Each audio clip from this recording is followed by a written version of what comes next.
Number 6, half kneeling landmine adductor rock.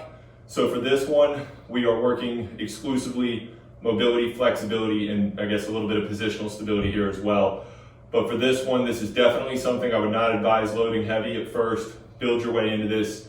Groin adductor can be very tight, very sensitive for a lot of people. But before we get to the movement here, I want to kind of walk through the position here, as this one's a little bit different. But when we get into this half kneeling position, I'm going to get long on one leg and then half kneeling on the other. And my goal here is to try to keep my pelvis and my shoulders square to the front as I move.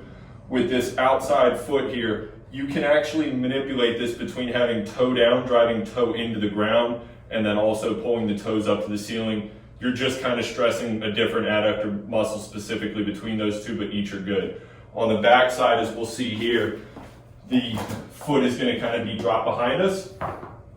And for this, if I'm working towards my left hip, bar is going to be in the left hand predominantly.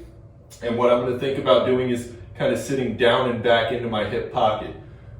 So for here, we'll start tall up top and then kind of sit back into that hip.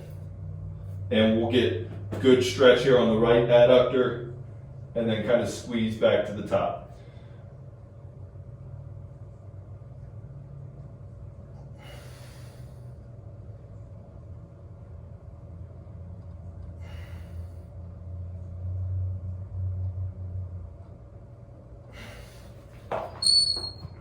So obviously I'm not the best person to demonstrate mobility for the sake of range of motion, but concept being long leg on the outside leg, load into the opposite hip, think down and back into your hip pocket.